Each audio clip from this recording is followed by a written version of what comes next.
Bonjour à tous et bon week-end, puisque nous sommes déjà vendredi, comme tous les vendredis. Je vous dis à la même heure, bon week-end et sur la route, Quimbizotte. Bien. Dans un instant, on va recevoir M. Alex Boyou. Bonjour. Bonjour. Il est adjoint au maire à la ville de Basse-Terre. Pourquoi? Parce qu'à Basse-Terre, on va avoir ça. On va regarder un peu. Le festival, le premier festival de Basse-Terre culturel, très important. Ça va commencer le 4 mai, si je me trompe pas. Le 3 mai. Le 2 mai, on va en parler tout à l'heure avec Alex Boyou qui est venu spécialement. On va parler aussi avec l'un des partenaires de ce festival. Je vais parler de M. Poumarou, qui est directeur de l'archipel à Basse-Terre, puisque ça quitte passer à Basse-Terre, imaginez ça à l'archipel à Basse-Terre. On va recevoir Maddy Chéniking un peu tout à l'heure, un peu plus tard, organisatrice du salon des loueurs saisonniers. Loïc Martel, conseiller municipal de Pointe-à-Pitre, mais c'est important de recevoir des conseillers municipaux de Pointe-à-Pitre en ce moment, puisque l'actualité est très pointoise depuis quelques jours. Puis on va terminer avec Manik Siar, TTK, chroniqueuse du ZCL News. Une voix, une histoire, des images. Les informations, c'est Iman News. Bonjour. Bonjour Dani, bonjour à tous. Aujourd'hui, au niveau de l'actualité, on parlera de la réunion CAPEPEC, donc contre la fermeture de la classe Ulysse sur Capesterre-Bello.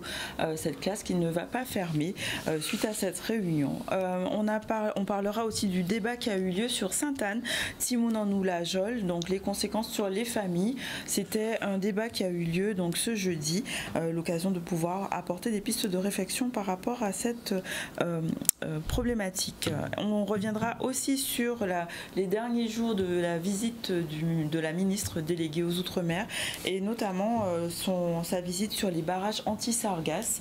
Et on fera aussi un petit point avec Maurice Cessé sur les JO qui arrivent à grands pas. Voilà pour qui arrivent en Guadeloupe ou en France? En France. En France, d'accord. Ok, merci. On commence l'actualité. C'est parti pour le premier sujet. Donc, parlons de cette classe Ulysse, donc sur Capesterre-Bello. C'est un dispositif qui permet d'accueillir des enfants en situation de handicap. Et une question se posait justement par rapport à la fermeture de cette classe. Vianney Valverde était avec eux lors de cette réunion au rectorat. On voit ce sujet ensemble. Là, ici, au rectorat, après, effectivement, que des parents, des papas et mamans enfants réunis à mobiliser à Capesterre de Guadeloupe, eh bien, pas d'avoir, effectivement, ils ont compris, effectivement, ils ont dit qu'ils ont fermé ces classes Ulysse-là. On a rappelé ces classes Ulysse-là, c'est des classes qui ont encadré des timons en situation d'handicap. Nos inquiétudes, c'était de fermer une classe et de délocaliser nos enfants ailleurs. Donc là, on sera rassurés et on veille à l'œil, on se met à l'œil pour surveiller. Nous avons bien constaté que nous avons malentendu, visiblement, c'est ça qu'il faut nous comprendre, nous avons malentendu, et qu'il n'y a pas question, effectivement, de fermer classe Ulysse, il n'y a pas de question, effectivement, de fermer classe Ulysse, c'est simplement, dans des termes, ils ont fait une sémantique avec nous, fait nous comprendre, effectivement, qu'il n'y a pas question de fermer, et qu'ils ont réajusté, ils ont fait un travail en profondeur, pour savoir effectivement des petits qui sont à proximité de l'école-là, ça qui est loin, etc. Et puis dispatcher effectivement les différents Ulysse qui existaient sur ce territoire-là.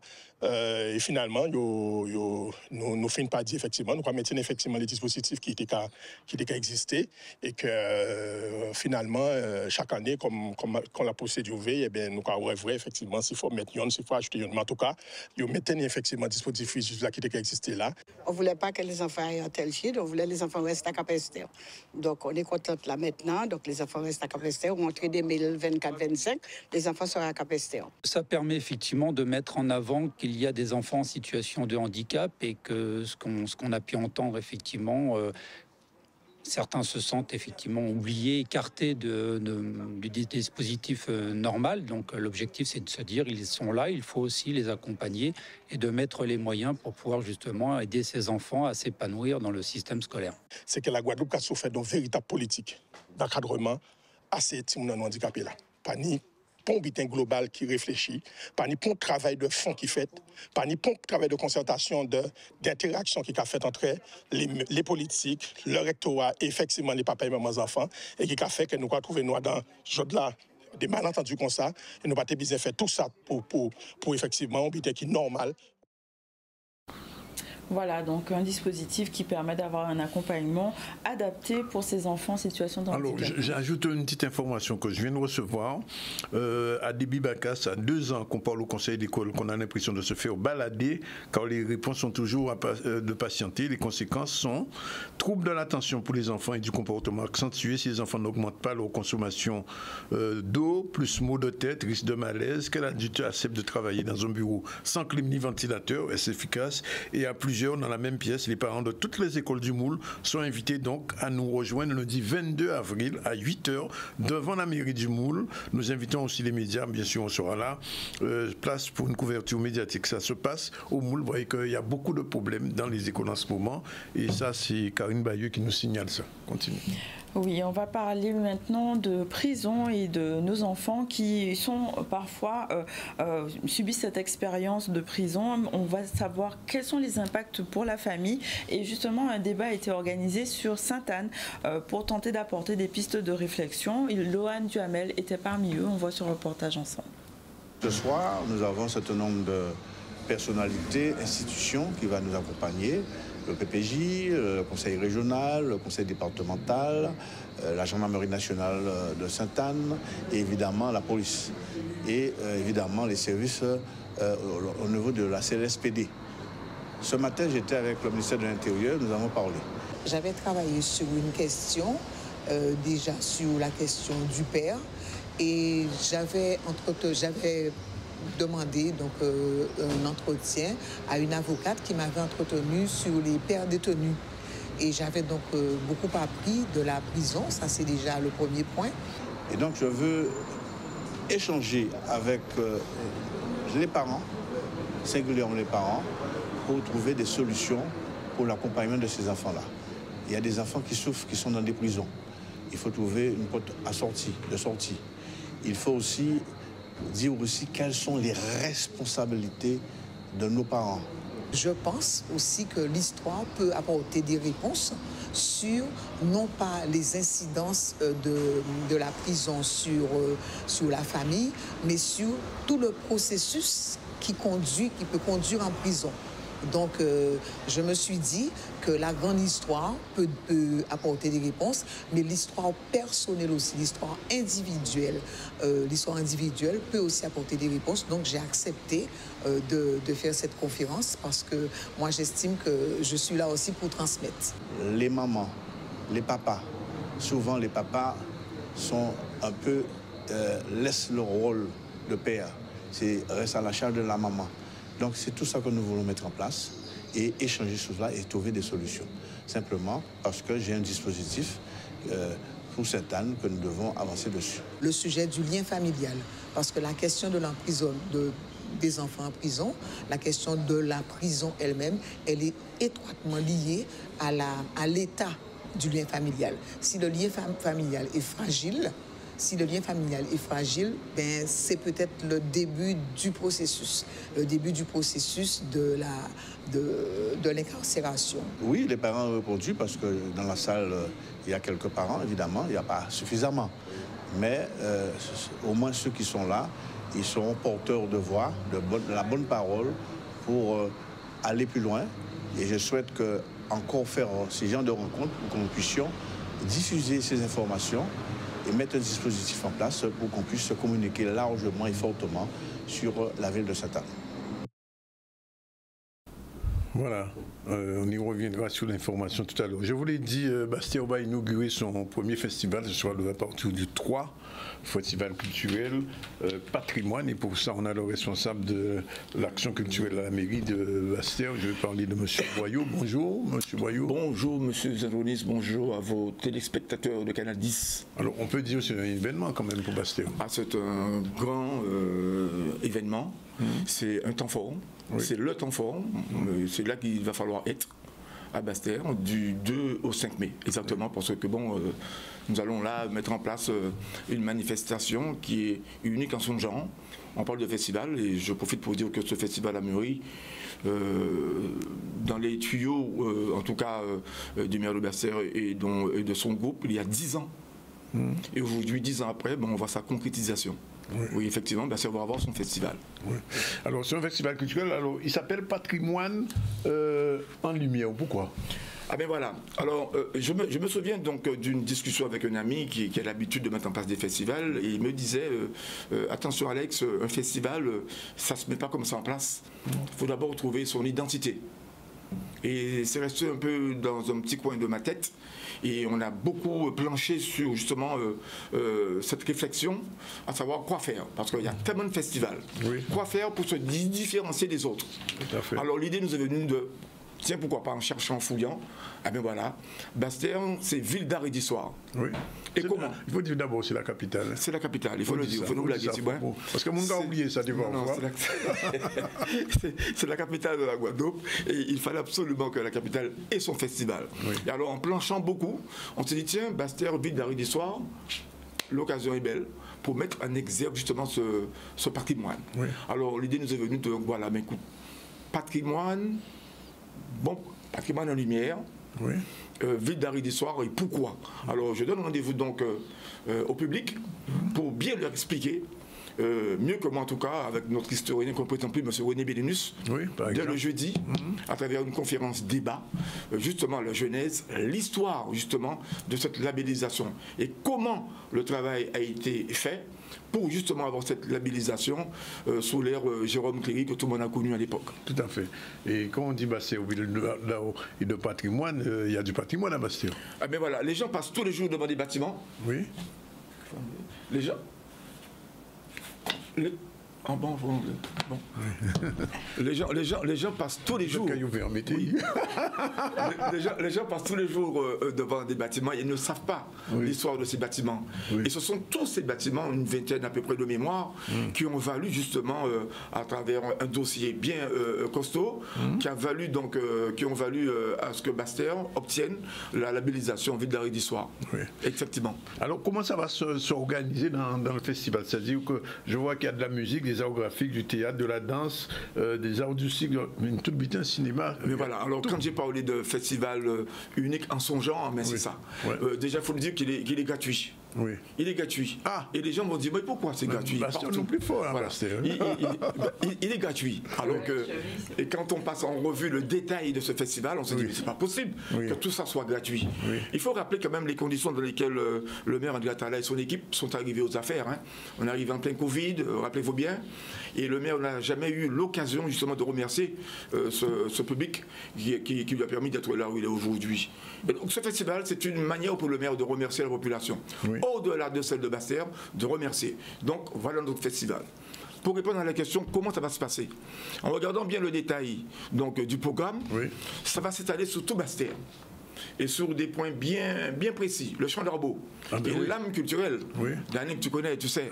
C'est l'âme culturelle de la ville. Vous pas parler de Champ d'Arbaud, pas parler de petit scoop. Hein. Mais, hier, j'ai reçu Jacques Darbaud et il prévoit de faire quelque chose au Darbaud. Mais il a raison. Sur le Champ d'Arbaud. Il a le même orthographe, son nom. Non, mais il est d'origine, mais vraiment. D'origine, mais c'est super. Il a raison. Il a raison. Donc le Champ d'Arbaud, qui est pour nous l'âme, ça va se dérouler ici, en partie, à travers donc, le théâtre. Le Guadar Circus, qui, à l'occasion des partenaires donc, de la ville sous cette opération, va planter donc ses chapiteaux et il y aura donc du théâtre, il y aura des ateliers prévus pour les enfants, les scolaires et le tout public. Ensuite, nous avons le cinéma d'Arbaud qui vient de se refaire une beauté. Voilà, exactement. Et donc le cinéma d'Arbaud, Dani, que tu le sais très bien, c'est notre patrimoine. Ah ben absolument. On ne peut pas passer cinéma d'Arbaud là où vous faites garder match football là au stade des Bouets qui est notre côté. Directement d'Arbaud. C'est obligatoire. Donc le cinéma d'Arbaud joue le jeu. Et nous aurons donc des films aussi qui vont permettre aux gens de parcourir et surtout de visiter ce beau cinéma qui vient d'être mis en service. Ensuite, vous avez pas très loin l'archipel. On a parlé de notre ami Gérard Boumarou. Ah ben oui, on va l'avoir tout à l'heure. Absolument.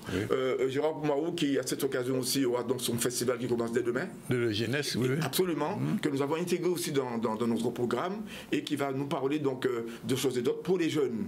Alors, nous parler, nous va faire petit parcours là, nous redescendons de Nari-la-Jolle. Ah ben tiens. Ah ben voilà. Et nous arrivons donc sur le boulevard de Archimède. Tout à fait. Ce fameux kiosque. Oui. Il faut le faire vivre, ce kiosque. Tout à fait. Et là, nous aurons donc un spectacle dans ce kiosque, de la salsa, je crois, qui va permettre aux gens aussi de découvrir aussi une des composantes, une des musiques qui, comment dirais-je, qui ont bercé notre enfance et qui fait partie de notre identité puisque nous sommes dans la Caraïbe. Tout à fait. Pas oublier ça. Et ensuite, nous allons glisser tranquillement, pas très loin, nous avons le fort des Graisses. Tiens. Je parle du fort des Graisses. Oui. Comment ne pas parler du fort des Graisses qui est la propriété du département, mais qui est un partenaire fort du festival. Et c'est l'un des plus beaux forts de la Caraïbe. Absolument, il faut le dire. Ça, pour avoir visité la Caraïbe, c'est un fort incontournable. Absolument. Alors, ce fort des Graisses, à travers le département qui est un partenaire très fort, puissant, va nous permettre de mettre là un les roses. Ouais. Nous réunissons les roses. Comment on peut dire qu'au Coiffon Festival, on vendredi soir, au Pagnon Coutambour. Alors, ce les roses va se dérouler pas loin donc de la fameuse œuvre monumentale. Oui, le point, n'est-ce pas, qui sera illuminé.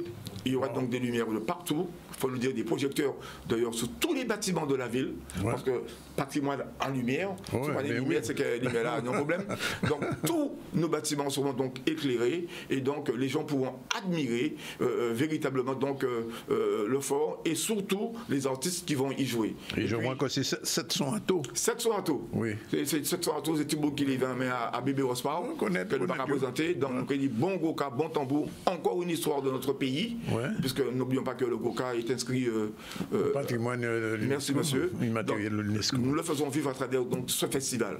Et puis quand on parcourt encore, il y aura d'autres manifestations dans la ville même avec des artisans, un véritable village. Bastère va véritablement bouillonner pendant ces 3 jours, 3-4 jours. Alors il y a un truc quand même, j'ai remarqué dans le programme, c'est le vendredi, on fait un petit retour, dévoilement de la fresque de la rue du Nègre sans peur. Oui, c'est important. D'ailleurs, il y a des amis qui me disent Alex, il faut en parler au maire et tout, bon, la place des esclaves, c'est tout un débat. On préfère la rue du Nègre sans peur. Oui, là où il y a aussi des édifices qui ont marqué l'histoire de la ville. Vous avez donc Liensol, qui est plus bas. Plus haut, vous avez la maison coquille. Tout à fait. Dans cette maison coquille, il y a une très belle cour dans laquelle les gens pourront admirer un spectacle. Un spectacle qui sera assuré notamment par Stéphanie Meillon-Renette. Donc j'invite les gens à se rapprocher, à bien voir. Vous avez donc, on a parcouru, on est sorti depuis Darbo. Nous descendons, on arrive à Jolle. Regarde où on est venu. On fait le tour, mais nous arrivons à Galis Bay. Et à Galis Bay, maison coquille. Tu as parlé de la rue du Nègre sans peur. Plus bas, vous avez donc la maison Liensol. Mais il y a une autre famille avant la famille Liensol qui a fréquenté cette maison. Là, je donne rendez-vous donc à tout le monde le jeudi, à travers la conférence de M. René Bellénus, pour comprendre justement la genèse. Comment Bastère a pu obtenir cette labellisation, qui mieux que M. René Bellénus qui a fait sa thèse sous Bastère pour... Il a écrit un ouvrage absolument, de Bastère, absolument, faut le dire. Pour dire aux gens, voilà Bastère et comment cela s'est passé. Moi, je suis passé qualifié, mais en tout cas, après avoir fréquenté quand même un peu M. René Bellénus à travers ses discours, ses conférences, j'ai pu quand même avoir une petite idée sur l'affaire. Alors, est-ce qu'on a monsieur non, Poumarou. Toujours pas. Oui, Poumarou, on l'a, ça y est. Oui, alors, monsieur Poumarou, bonjour. Bonjour, monsieur Chazali. Alors, pratiquement, vous avez un forfait sur Canal 10, puisque hier soir, vous êtes à Canal 10, mais vous avez à Canal 10 encore de là. Exactement. Et c'est pour le soutien. Oui, et donc, je disais que l'archipel est donc démarre son festival. 2 petits mots quand même sur son festival de jeunesse, en deux petits mots. Oui, voilà, c'est un festival, donc tous les 2 ans, on fait notre festival de jeunesse, et qui s'adresse à la jeunesse. Ça commence demain à travers des spectacles aussi, tout comme la ville de Bastère aussi. Donc nous, ce sera dans nos murs. Et puis surtout, on a le site donc dans la continuité du Champ d'Arbo qui sera animé. Là, il y a des chapiteaux, il y aura Géat Simoun, des apprentissages DJing, en fait tout ce qui concerne la jeunesse et les jeunes adultes. Et donc, depuis l'âge de 4 ans, et initiation au roller, vraiment ça va être, Bastère va être un ville qui bouge, enfin qui bouge depuis longtemps, hein. Oui. Mais au niveau culturel, ouais, il y a d'autres ballons. Ah oui, 4 points d'autres ballons. Et donc là, donc avec la ville de Basse-Terre, la municipalité, donc on a décidé de s'unir pour pouvoir vraiment donner une animation pendant 15 jours avec ce temps fort donc du patrimoine, du Festival du patrimoine, le 3-4. Et donc nous on a parallèlement à cela donc notre festival jeunesse qui se déroule avec des animations donc dès demain. Jusqu'au 4, le samedi, le mercredi prochain, samedi prochain, l'autre samedi. Oui. Et pour montrer que nous, quand même, c'est la Guadeloupe, on sera à Marie-Galante. Oui. On sera à Marie-Galante le mercredi 24 chez Henri, à 17h pour pouvoir montrer un spectacle pour les enfants, pareil. D'accord, bon. Ben, Basse-Terre, ça va être la ville culturelle en fait, hein, c'est ça? Basse-Terre, c'est toujours la ville culturelle.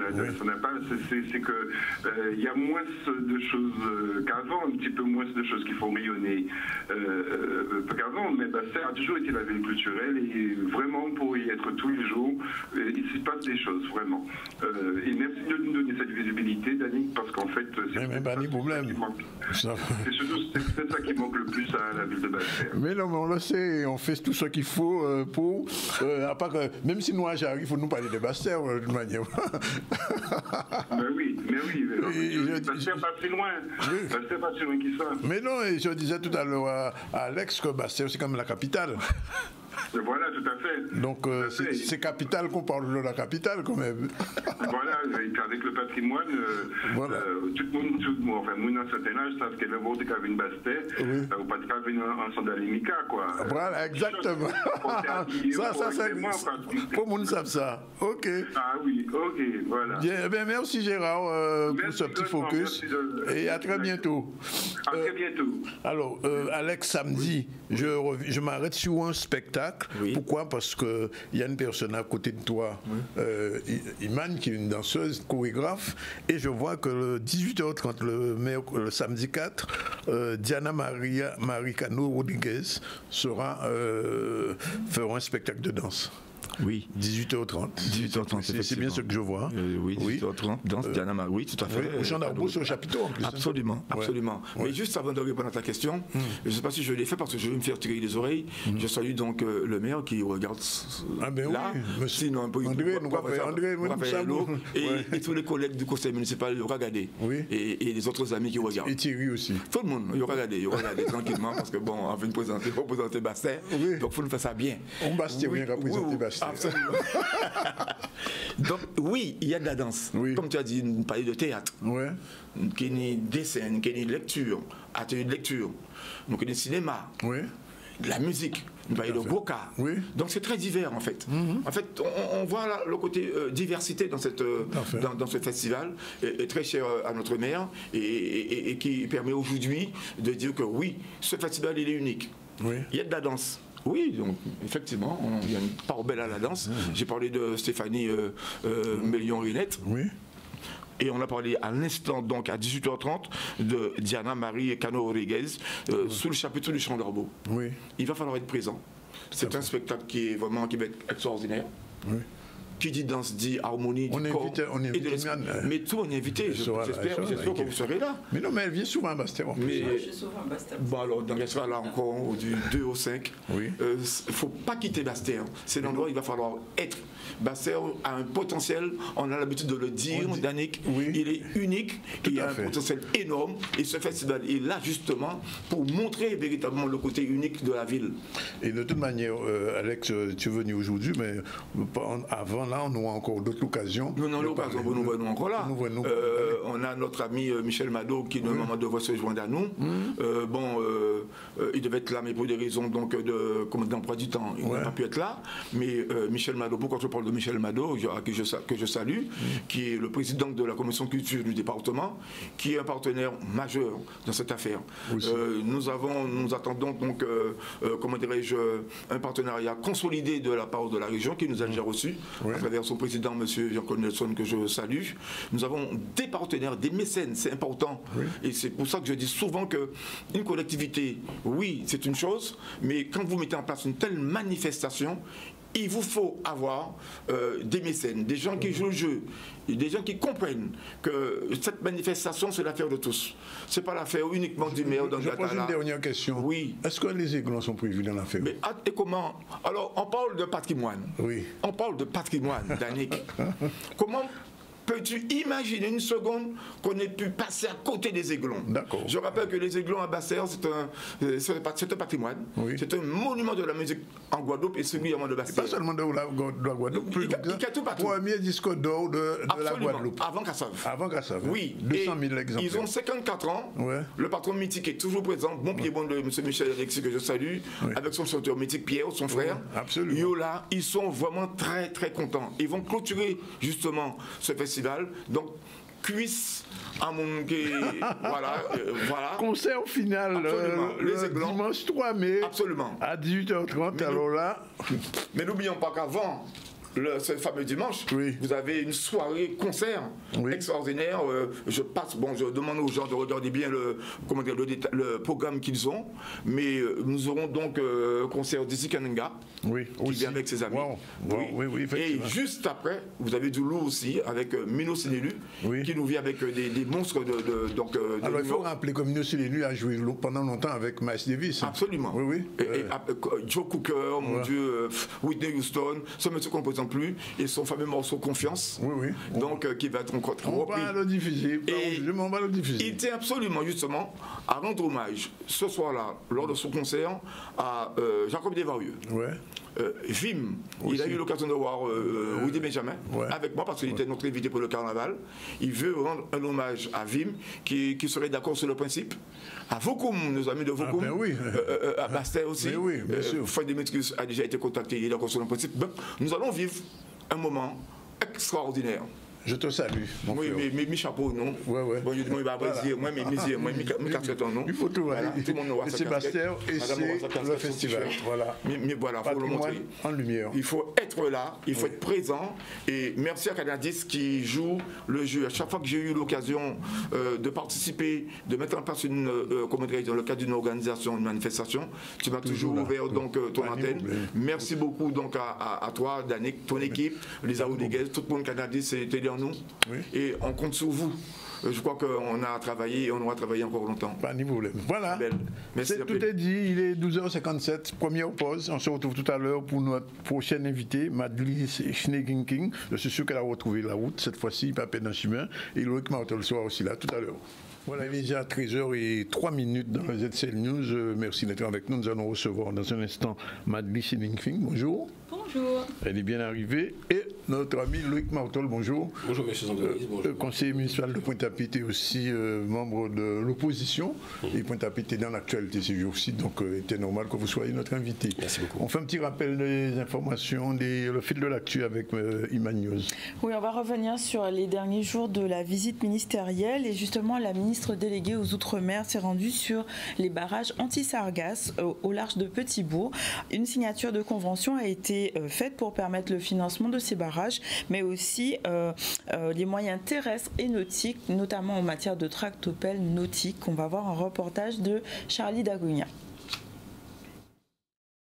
Pour aller voir les barrages qui ont été posés ici au large de Petit-Bourg, après avoir signé en fait deux engagements de l'État, deux subventions auprès de deux communes, la commune de Goyave et la commune de Petit-Bourg, pour permettre aux communes, dans le cadre de leur lutte contre les sargasses, de pouvoir financer des barrages flottants, qui sont ceux qu'on a été voir, mais aussi des moyens nautiques ou des moyens aussi terrestres et nautiques qui permettent de venir capter les algues avec des tractopelles aquatiques. On va expliquer ça dans le cadre de l'embarcation. Donc pour nous, c'est évidemment un sujet extrêmement important que la lutte contre les sargasses. Moi, je vous remercie beaucoup Sylvie Gustave dit Duflo pour son engagement en tant que présidente de l'OFB sur ce sujet, et puis aussi comme vice-présidente de la région aussi engagée sur ces sujets et qui nous accompagne.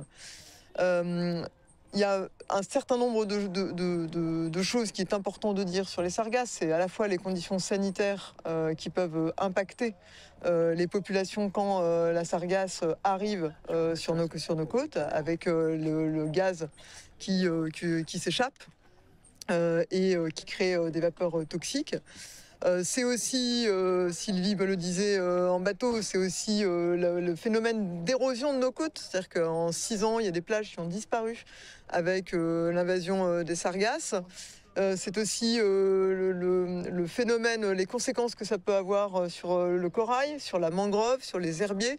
Donc des conséquences extrêmement fortes également sur la biodiversité. Donc c'est très important que l'État soit aux côtés des Guadeloupéennes et des Guadeloupéens dans cette lutte, et des communes, dans cette lutte contre les sargasses. L'année dernière, l'État avait financé 6,8 millions dans la lutte contre les sargasses. Cette année, ce sera 6 millions qui sera consacré à cette lutte. Donc c'est extrêmement important et on est aux côtés de ceux qui s'y investissent. C'est une bonne nouvelle supplémentaire pour nous. C'est-à-dire que nous avons commencé des chantiers afin de préserver nos populations et préserver l'environnement. Cette signature, c'est 553 000 € supplémentaires qui nous permettront d'acheter du matériel, de la mécanique, des engins qui seront en capacité de collecter les sargasses en mer, mais aussi des engins pour pouvoir collecter depuis la terre avec de longs bras. Donc nous sommes très satisfaits de cette visite puisque l'État vient pour reconnaître les travaux qui sont faits et nous donner des moyens supplémentaires afin de réussir cette opération-là. Voilà, on va revenir tout à l'heure sur les derniers jours de cette visite. Mais alors, avant de donner la parole à M. Martol pour avoir un petit peu de pointe-à-pitre, un petit focus avec Madeleine. Bonjour Madeleine. Bonjour. Merci d'être là. Alors demain, c'est le jour J. Demain, c'est le jour J pour Welcome à la maison, le salon des loueurs saisonniers. Alors, comment ça va s'organiser pour les gens qui veulent venir et qu'est-ce qu'ils viendront faire? Alors la meilleure chose à faire déjà, c'est de prendre ses places en ligne sur le site welcomealamaison.com, et parce que le tarif est meilleur. Pour ceux qui ne souhaitent pas le faire en ligne, ils peuvent venir directement sur place. Ouverture des portes dès 8 h du matin, donc on ouvre au public à 8 h. Début des conférences à 9 h, donc ils pourront payer sur place. Et pendant toute la journée, on a un programme de quasiment 10 heures de conférences, de démonstrations, d'animations sur le thème de la location de courte durée. Alors, il faut bien préciser que ça concerne les gens qui ont des maisons, des gîtes, etc. à louer. Ça concerne ceux qu'on appelle les gîteurs, soit qui sont déjà en activité, soit qui ont ce projet-là, mais en tout cas les personnes qui font de l'immobilier locatif de courte durée, donc de la location touristique, hein, pour dire les choses. Et en fait, pendant une journée, on leur permet de se former de manière intensive, de manière accélérée, pour qu'ensuite, derrière, ça fonctionne encore mieux pour eux. Oui, et c'est la 4e édition. En général, ça fonctionne bien pour les gens qui viennent au salon? Les retours sont extrêmement bons parce que ça permet aux personnes qui ont des questions de venir trouver les réponses. Ça permet de venir parler à des spécialistes, à des experts. Ça permet aussi de ne pas rester dans l'ignorance finalement, dans la méconnaissance, hein, sur tout ce qui est fiscalité, sur tout ce qui est subvention par exemple, le côté un peu argent. Et puis de manière générale, ce que les gens nous disent, c'est que ça leur permet d'éviter un peu le côté bon comme ça. C'est-à-dire que je ne sais pas, mais je fais quand même. Je ne sais pas si mon logement est bien équipé, mais mon chéri, bon comme ça. Et donc, oui, les retours sont très bons. Oui. Et d'une manière générale, il faut le dire aussi, Madeleine, c'est que les gîtes se développent de plus en plus, surtout en Guadeloupe. Je ne sais pas en Martinique, mais en Guadeloupe, je veux dire que ça se développe. Hein. Pareil, Martinique et Guadeloupe, un chiffre clé par exemple, hein, en 2018, on estimait qu'à peu près 4 nuitées sur 10 en Guadeloupe étaient dans une location saisonnière. Ouais. En 2021, c'était 6 nuitées sur 10. Donc ça veut dire que ça prend des parts de marché. Oui. Et plus récemment, il y a le tour opérateur Exotisme qui a sorti des chiffres. C'est le principal tour opérateur sur les Antilles. Et ils ont dit que le mode d'hébergement favori de leurs clients, c'était justement la location de courte durée. Donc appartements, villas, gîtes, etc. Donc oui, ça se développe bien. Oui. Un dernier mot, quelqu'un qui vous regarde et qui aura un gîte ou un meublé ou un non meublé à aménager, qu'est-ce qu'on peut lui dire?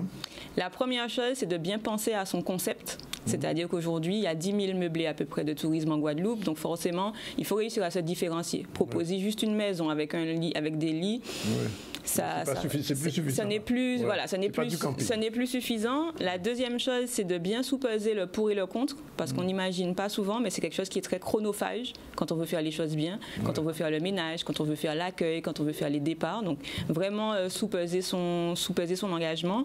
Puis la troisième chose, c'est de chiffrer. C'est de chiffrer parce qu'aujourd'hui, si quelqu'un investit compte tenu des taux d'intérêt, compte tenu des charges, etc., ben finalement, on peut se retrouver avec un investissement qui n'est pas du tout rentable. Ce serait un peu dommage. D'une manière générale, c'est la dernière question. Une journée, une nuitée en gîte est beaucoup moins cher qu'en hôtel ou à peu près c'est dans le même niveau aujourd'hui? Parce que j'ai vu les gîtes, comme on dit, de high level en Guadeloupe. Exactement. Aujourd'hui, et c'est ça l'une des caractéristiques de la Guadeloupe, c'est qu'il y a quand même une gamme qui est très élastique finalement, très large de biens. On peut trouver très bien des biens à 40-50 euros la nuitée, donc économique, voilà, pour ce qu'on appelle les voyageurs sac à dos, pour les voyageurs qui n'ont pas beaucoup de moyens, jusqu'à des nuitées jusqu'à 1000 euros. À ce point-là. Donc ça dépend vraiment de ce qu'on recherche finalement, des prestations qu'on recherche, des équipements. Et clairement aujourd'hui, la Guadeloupe, il y en a pour tous les besoins. Rendez-vous donc demain? Rendez-vous demain au CWTC à partir de 8h. Merci Madeleine qui a trouvé le chemin du ZCL cette fois-ci. Je me tourne vers Loïc Martin, on va parler de toute autre chose. Pointe-à-Pitre est un petit peu dans l'actualité depuis quelque temps, mais les jours qui viennent de passer avec la visite de Darmanin, on a encore beaucoup parlé de Pointe-à-Pitre. Qu'est-ce qui se passe à Pointe-à-Pitre ou qu'est-ce qui ne se passe pas à Pointe-à-Pitre? Alors bonjour Monsieur Zandonis, bonjour aussi à tous vos téléspectateurs. Avant de commencer, je voudrais saluer Monsieur Raymond Rounol qui est à Mortenol, et pour lui donner tout mon soutien par rapport à sa santé.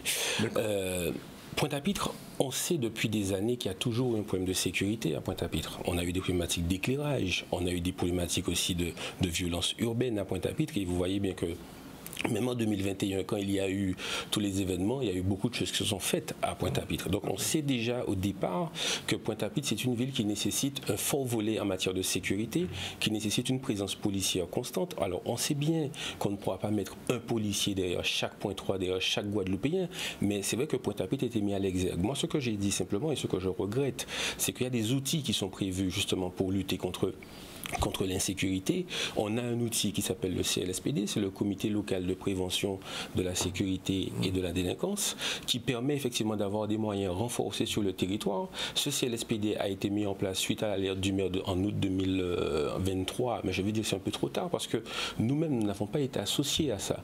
Mais au-delà des réunions, au-delà des grands-messes, moi ce que je dis simplement, c'est que l'ouvrouni des mouns qui carita dans des quartiers, faut y voir, faut y parler bayo.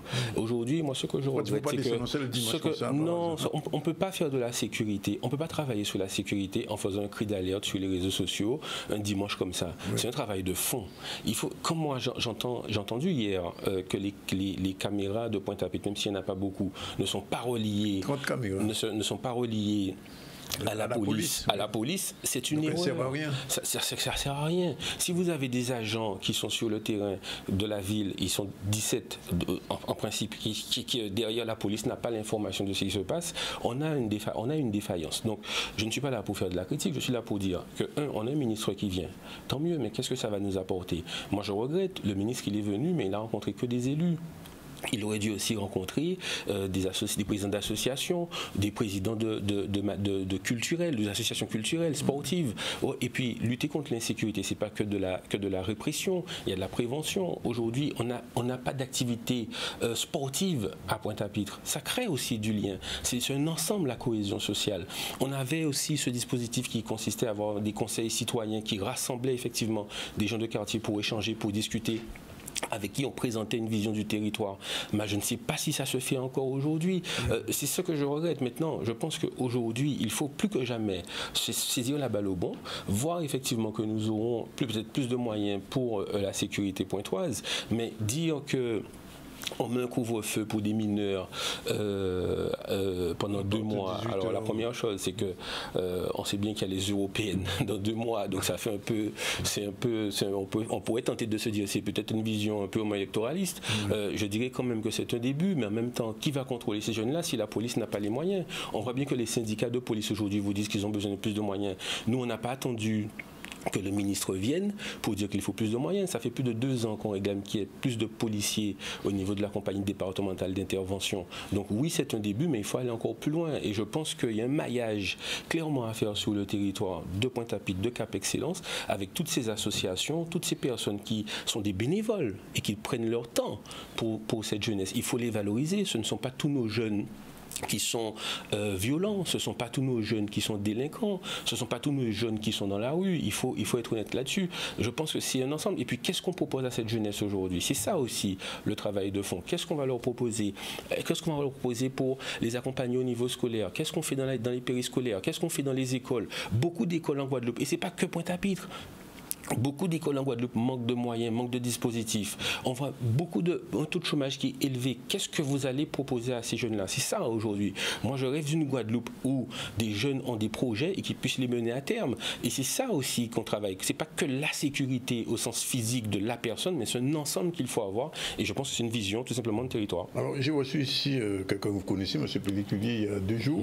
Il disait qu'au niveau du commerce du centre-ville, les choses ne vont pas comme il souhaite. Alors, le commerce et le centre-ville, c'est un grand sujet, moi de façon très neutre. Et je l'ai dit quand on a discuté des orientations budgétaires, du budget et du compte administratif de la ville, je regrette que les actions qui étaient prévues dans les actions cœur de ville, sur le compte administratif, il y a 0 €. Il n'y a rien qui a été fait pour le cœur de ville. On voit qu'il y a quand même des choses qui sont prévues sur le budget 2024. Mais il y a des projets que les gens ont déposés depuis plusieurs années. Et derrière, on s'occupe... Mais qu'est-ce qui bloque alors? Écoutez, moi je vous dis, aujourd'hui, clairement, l'État a beaucoup aidé Pointe-à-Pitre pour l'accompagner financièrement, mise en place du plan, mise en place du plan Quorum, mais on ne peut pas non plus dire que sur les aspects d'animation qu'on met tout de côté parce qu'il y a un déficit. Vous voyez ce que je veux dire? L'État ne vous a jamais dit, moi je veux qu'en 4 ans que le déficit soit à 0 €. L'État vous dit, vous devez me montrer que vous êtes de bons gestionnaires, vous devez me montrer que vous allez tendre vers une réduction du déficit, mais cette réduction du déficit est passée par de l'augmentation de la taxe, de l'augmentation de la taxe et rien sur l'attractivité. Alors maintenant, j'entends qu'on dit on va investir, on va faire. Moi, je ne suis pas dans le on va faire, je veux du concret. Et je pense que les Pointois aussi aujourd'hui, ils veulent du concret. Donc, moi, je trouve que depuis ces 4 années qui sont passées aujourd'hui, parce qu'on est quand même à 2 ans d'une échéance municipale, on n'a jamais eu des projets clairement identifiés qui permettent une attractivité de la ville. On a des problématiques de déchets au niveau de la ville qui continuent. On a des problématiques de sécurité. Avant d'aller, et c'est ça le problème aussi. Et moi je dis avant, c'est comme si vous avez construit une case, mais quand on commence pas à parler de toiture là, on parle de la fondation, on parle des socles. Le socle à Pointe-à-Pitre, c'est quoi? On sait bien, tout le monde le connaît, c'est la gestion des déchets, la sécurité, le sentiment de sécurité, les problématiques de stationnement. Les dents creuses aussi, l'indivision. Donc ce sont des sujets de fond. Moi je suis aujourd'hui en tant que conseiller régional suppléant à l'établissement public foncier. Il y a eu une très belle réunion qui a été organisée qui expliquait effectivement la vision de l'EPF pour Pointe-à-Pitre et pour la Guadeloupe. Donc ça c'est wait and see, on verra comment ça va se dérouler dans les prochaines années. Mais aujourd'hui, clairement, le centre-ville a été le parent pauvre de Pointe-à-Pitre. Or, dans toutes les villes que vous voyez, dès lors que vous voulez animer votre ville, vous devez travailler avec le centre-ville. Moi, je ne rentre pas dans les problématiques de personne. Je dis simplement qu'à un moment donné, on doit faire fonds commun pour l'intérêt général. Et l'intérêt général, c'est quoi? C'est que lorsqu'il y a des commissions qui sont prévues, on a été élu en 2020, lorsqu'il y a des commissions qui sont prévues, qui doivent travailler et que ces commissions ne se tiennent pas, quand on a des conseils municipaux, où il y a eu parfois pas de quorum, alors on nous dit oui, mais l'opposition n'est pas restée pour faire le quorum. Mais j'ai envie de dire, ils sont d'abord une majorité qui doit faire le quorum. D'accord? Donc quand on a une équipe, on doit travailler avec cette équipe, on doit travailler en confiance et en sérénité. On parle d'insécurité, mais je regrette aussi, quand on a un élu, le premier élu de la ville, le chef d'édilité de la ville qui insulte un élu, quand on a un chef d'édilité qui insulte des personnes, ça ne marche pas comme ça.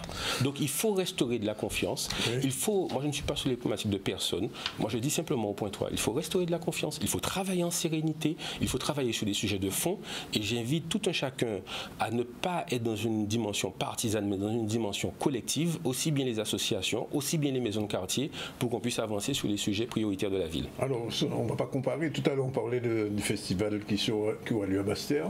La question qui vient tout de suite, c'est finalement le Centre des Arts. Ça va démarrer, c'est parti pour de vrai? Le Centre des Arts, je pense que non, c'est pas parti pour de vrai. J'ai tellement entendu ça que ça va démarrer. Moi, je crois. Alors, première chose, c'est que l'État, de mémoire, s'est engagé à 2 millions pour refaire la salle principale du Centre des Arts. Bon, Monsieur Zandonis, chaque jour qui passe un bâtiment qui n'est pas réhabilité, il se dégrade. Donc aujourd'hui, il manque près de 22 millions d'euros pour finir ce bâtiment. Il faut savoir qui va les mettre. Quand on sait... Non, mais M. Jalton a annoncé... Oui, M. Jalton a annoncé qu'il allait faire aussi un effort, il allait faire sa part. Mais quand vous allez sur un financement, il faut avoir un financement global. Nous, on a proposé aussi au Conseil régional de se positionner là-dessus. Je pense aussi que peut-être le département va se positionner dessus, mais il faut avoir une vision globale. Et puis, moi, je veux dire aussi aux Guadeloupéens aujourd'hui que ce n'est pas tout de faire des bâtiments, quels qu'ils soient. Parce que je dis rien, la culture c'est important.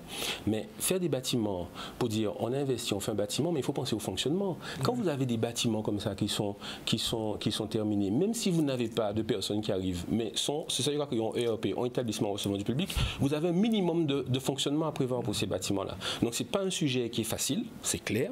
C'est un sujet où on connaît les erreurs qui ont été faites aussi par le passé, mais il est évident que la culture ne peut pas être le parent pauvre. On parle tout à l'heure de sécurité, de cohésion sociale, la culture en fait partie, et la culture a été trop souvent oubliée. Aujourd'hui, quand on dit Pointe-à-Pitre, ville d'art et d'histoire, il y a beaucoup de personnes qui disent oui, mais il y a des choses qui se font au niveau culturel, mais il n'y a pas cet éclat qu'on avait connu par le passé. Mais quand vous êtes dans l'opposition, quand vous êtes au conseil municipal, vous n'arrivez pas à faire passer ce genre d'idée?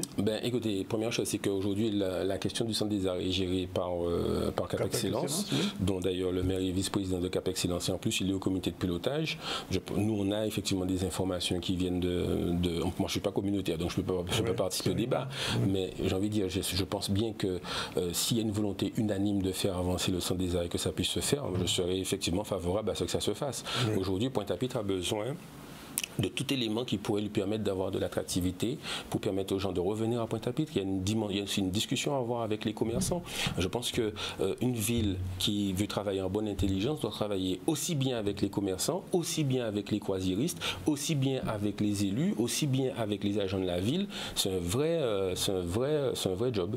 Alors, vous êtes conseiller régional, je suis obligé de vous poser la question. Quand est-ce que le conseil régional a pris position pour Maryse Condé, comme l'aéroport Maryse Condé?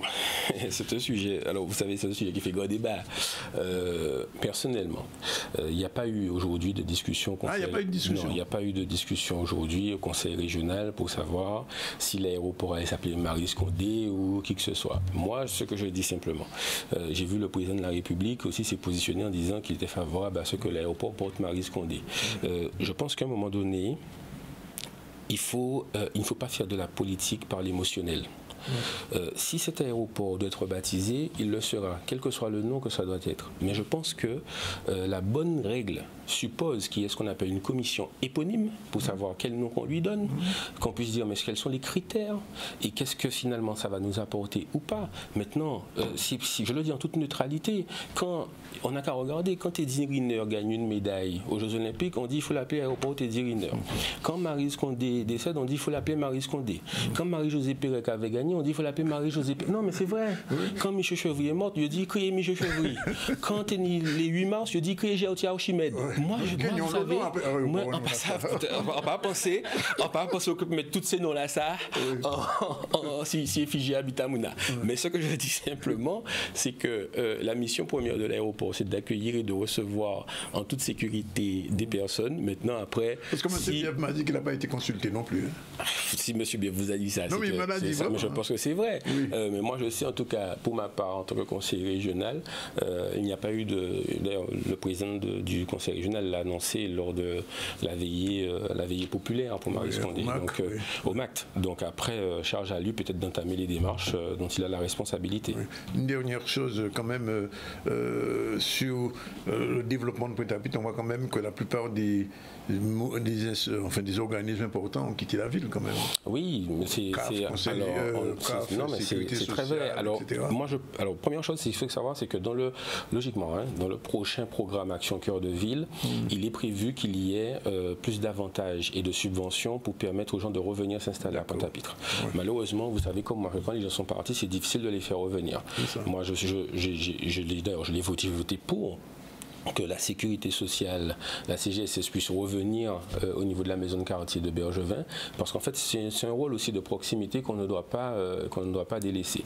Donc après, je pense qu'il y a un vrai lobby à faire vis-à-vis de ces institutions-là pour qu'elles puissent revenir à Pointe-à-Pitre. En fait, quand il y a eu le départ aussi de l'IEDOM, Pointe-à-Pitre a beaucoup souffert de ça, le départ de la sécurité sociale, parce qu'en ville, il faut une activité, il faut une immunité à passer, donc c'est ça qui crée du chaland pour les commerçants. Mais oui, là, on va partir de la pointe quand même. On pas penser pour l'instant, mais on va penser qu'il était Pointe-à-Pitre quand même.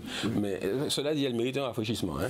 Il faut lancer un signal, et ça on l'a toujours dit, parce que quand on voit l'état de la mairie, moi je vous dis un truc, quand je vois qu'on est en novembre, nous allons mettre mairie là, comme si c'était Casa Voldemort, je crois, ok, ça m'embête pour Halloween que Pointe-à-Pitre n'a pas point pour ça.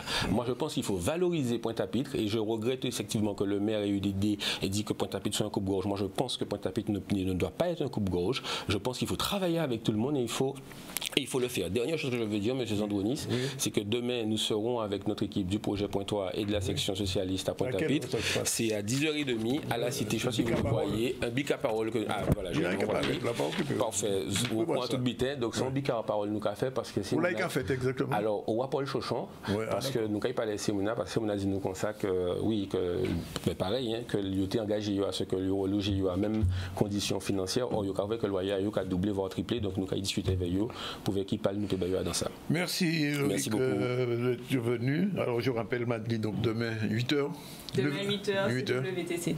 Bon, ok. Mais à bientôt. Avec plaisir. Merci d'être venu. Merci à vous. Voilà, 13h26, dernière séquence tout à l'heure avec Manik Siartika, président de la maison d'édition de livres audio, Une voix, une histoire. Ce sera tout à l'heure en direct. Et on va terminer comme ça. À tout. Voilà, il est déjà 13h31. On va recevoir un instant Manik. Oui. Bonjour. Bonjour. Avec elle, on fait un petit point sur l'actualité audio et sur l'actualité aussi du livre. Mais avant, on revient à l'actu avec Iman News. Oui, on va parler du reportage de Maurice Cessé en lien avec Jackson Richardson, qui est chef de mission délégué pour la délégation française liée aux Jeux Olympiques. On voit un reportage de Maurice Cessé. En fait, déjà, je vais répondre plutôt à la deuxième question. Non, mon rôle en tant que chef de mission, comme vous savez, c'est le CNOSF qui est au service de toutes les délégations, de toutes les fédérations, et surtout aussi mettre en avant que les athlètes soient dans les bonnes conditions pour pouvoir performer. Les choses qu'ils ont à faire, c'est d'arriver dans le jour J au village, enfin prêts, et de dire voilà, qu'eux, ils ne sont pas à se poser la question. Ce qu'ils ont à faire, c'est de performer, de faire ce qu'ils savent faire, c'est d'être présent à 100% dans la compétition.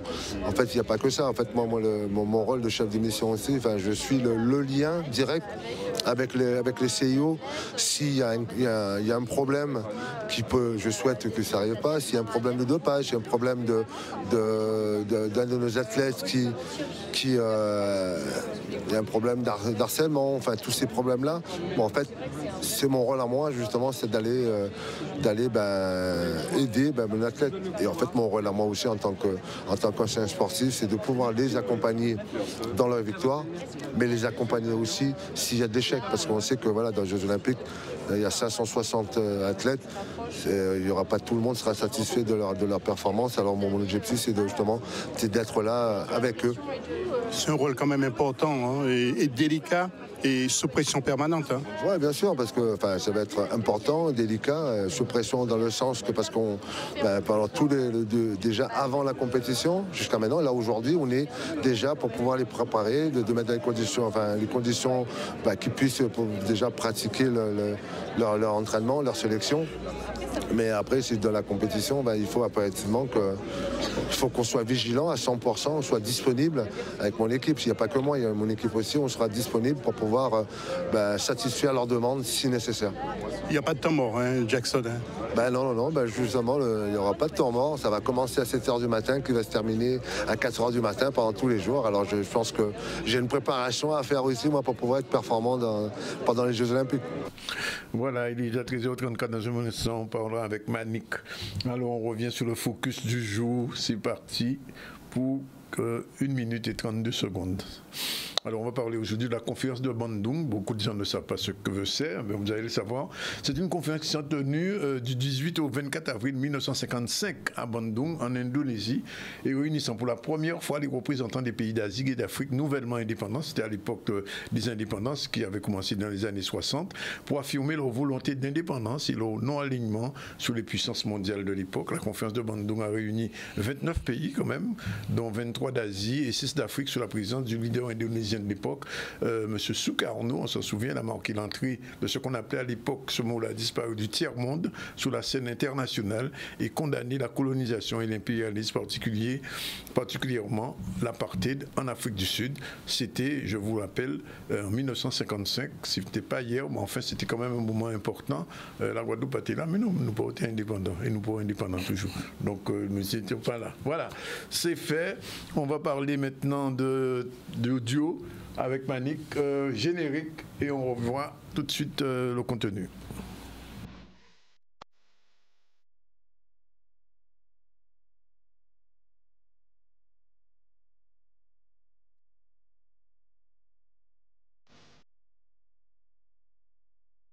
Maman cherche le secret. Les deux tranquilles hochent la tête en souriant. Ils ne connaissent pas le secret. Les mangues pèsent lourd aux branches feuillues des manguiers. Leurs joues rougissent. Elles ne connaissent pas le secret.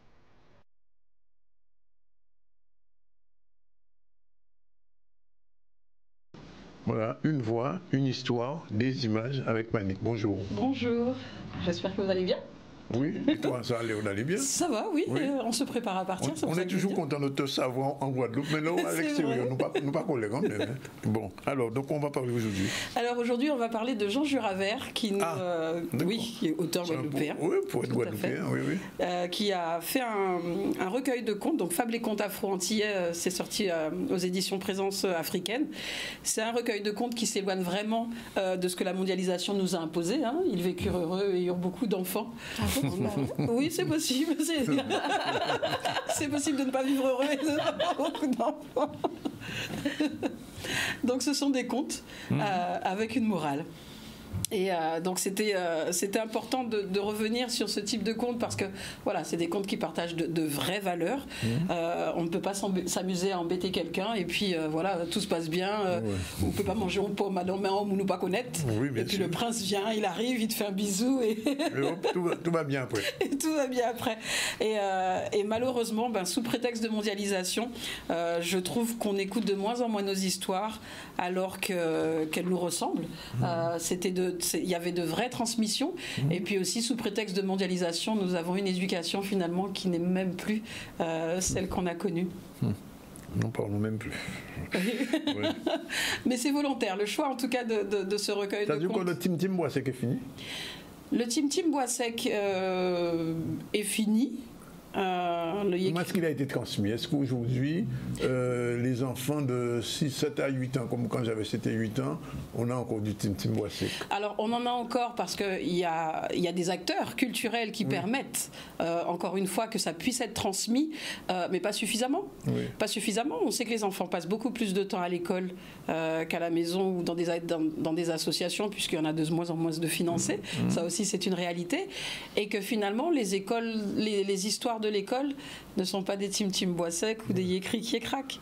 Ce sont encore des histoires qui sont beaucoup trop éloignées de ce qu'on connaît. Donc ça crée en tout cas un vrai déséquilibre et je trouve que les contes traditionnels en tout cas étaient vecteurs de bonne conduite. Là nous t'es qu'à parler de Soukounion de Diablesse à 18h au Paterlar il a encore. Ah ça c'est clair. Ou pas t'es qu'à passer en bas. Mais c'est ça en fait. Et encore une fois je trouve que on passe beaucoup trop rapidement et sous prétexte de mondialisation qu'on serait peut-être has-been parce qu'on fait pas comme les autres, on va adopter des pratiques qui ne sont pas les nôtres, alors que ce qu'on faisait fonctionnait très bien. Et on se retrouve à ce que quelqu'un vienne nous dire écoutez, il faut que vos enfants à 20h ils soient chez eux. C'est logique. Enfin, c'est du bon sens qu'un enfant mineur, et je dirais même scolarisé, soit à 20h chez lui. Enfin, voyons. Voilà. Et Et c'est pour ça que j'incite vraiment les parents à revenir sur l'écoute, la lecture de nos contes traditionnels. Parce qu'encore une fois, le monde, il n'est pas gentil, le monde, il n'est pas beau. Le prince charmant, à part dans au rayon biscuits, il n'est pas à portée de main. Par contre, en tout cas, effectivement, dans la rue, on peut rencontrer des personnes qui ne sont pas forcément bienveillantes et qui peuvent entraîner nos enfants dans des dérives pas possibles. Tout à fait. Ça arrive de plus en plus, malheureusement. Tout à fait. Bien. Alors non, mais je disais Tim Boissec, mais parce qu'en plus, je me souviens, il y avait même des divinettes en créole. Oui, tout à fait, les gédimaux. Des bouillants pas pêchés. Ah non, des boulons font là. Des boulons font là. Des boulons font là. Glopon. Coco. Ah, des boulons font là, mais c'est fouillé à pain. Ah, d'accord. Ok, je connaissais pas. Tablier derrière d'eau. Tablier derrière d'eau. Voilà. Zong. Ok. Bon, enfin bref. Glocaré. Oui, hein? Glocaré.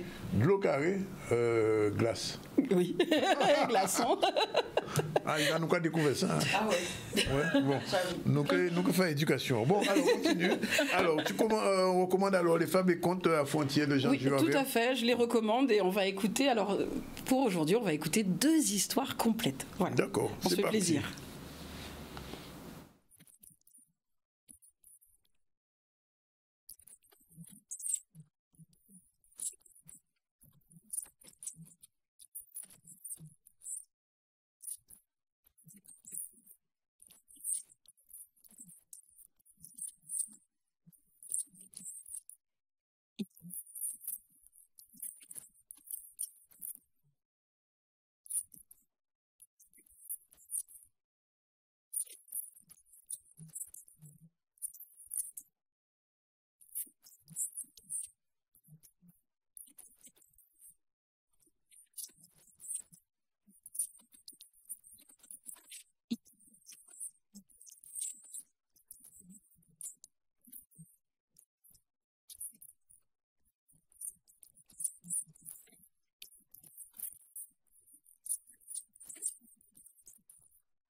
Voilà. Oui, ben voilà, ces 2 histoires, effectivement, avec le héros et l'alligator. Donc, on a dit au héron de ne pas y aller.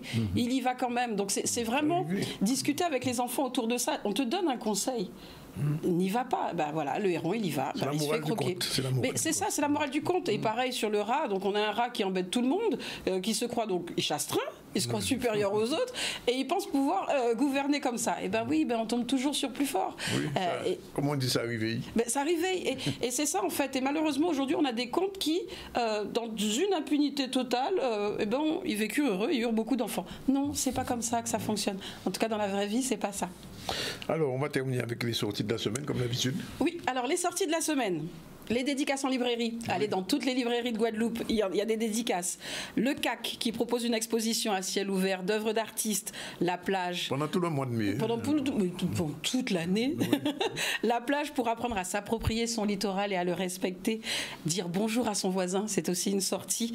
Amener son enfant chez le camarade à qui il a emprunté le stylo qu'il a ramené chez vous, alors que vous savez pertinemment que ce n'est pas vous qui l'avez acheté.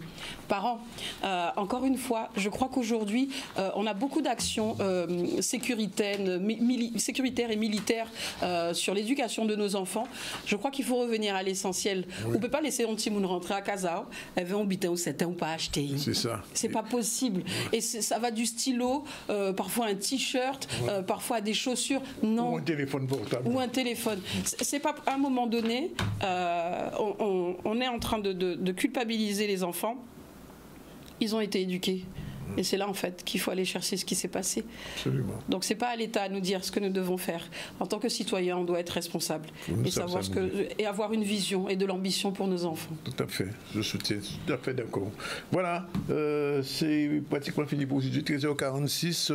Depuis ce matin, ce midi, on a reçu Alex Boyau, qui est adjoint au maire de la ville de Bastère. Pourquoi? C'était pour ça. Tu pars au courant? Alors, voilà. Festival de Bastère. Est-ce que tu seras en Guadeloupe à cette époque? Alors, je suis sur le départ. C'est du 2 au 5 mai. Oui, je suis encore là. Je vais essayer. Bon, alors, ils font tout Bastère. Oui, il y a plein de choses qui se feront. Ensuite, on a reçu Madeleine King, organisatrice du salon des loueurs saisonniers, c'est demain au World Trade Center. On a reçu aussi Loïc Marteau, le conseiller municipal de Pointe-à-Pitre, justement, qui était allé dans le même sens que toi, sur ce qui se passe en ce moment à Pointe-à-Pitre et au venu au centre de l'actualité. Mais malheureusement, c'est on dit le bad buzz. Ça arrivait, mais enfin il donne rendez-vous demain pour un bic à parole, ça se fait à Pointe-à-Pitre aussi, et puis on a terminé avec Manic, qui est au TTK. Ah ouais, je sais, c'est à cause du TTK. Ah, tu penses que c'est du Manica? Oui. Manica, oui, voilà. Et l'actualité, le retour sur l'actu, c'est avec Iman News. Oui, au niveau de l'actualité, on a parlé de cette réunion du CAPEPEG contre la fermeture de la classe Ulysse à Capesterre-Belle-Eau. Donc cette fermeture n'aura pas lieu. On rappelle que ce dispositif permet aux enfants en situation de handicap d'avoir un accompagnement scolaire adapté. Il était aussi question du débat Timoun en Oula-Jol, c'était à Sainte-Anne, donc avec une historienne, une psychologue, l'occasion de revenir sur l'impact sur les familles, pour les enfants, enfin les jeunes qui font l'expérience de la prison. Et on est venu aussi sur les derniers jours de la visite ministérielle, donc avec cette visite au barrage anti-Sargasses. Est-ce que tu as vu Sylvie Gustave Duflo? Ah, oui. Elle avait un t-shirt jaune. Vert. Ouais. Oui, c'était jaune, non? Okay. Oui, tout à fait jaune. Mais oui, là, voilà. Alors, c'est la photo. Jaune, vert, voilà. Tu parles daltonienne. Bon, le focus du jour, c'était sur Bandung. C'était un moment très important dans l'histoire des pays de ce qu'on appelait à l'époque le tiers-monde, mais depuis la mondialisation, pas le moins de ça. C'était du 18 au 24 avril 55 à Bandung, en Indonésie. Ça a fait très loin, mais c'était la première fois que tous les pays du dit tiers-monde, ce qu'on appelait à l'époque, s'étaient réunis pour voir marquer leur opposition à la colonisation et à l'impérialisme. Voilà, c'est fini pour aujourd'hui. On vous remercie d'être avec nous du lundi au vendredi. On remercie Iman, merci d'être avec nous avec son sourire. Merci Manic. Merci. Oui. On va y arriver. Voilà, oui, j'arrive encore, entraînez-moi, arriver.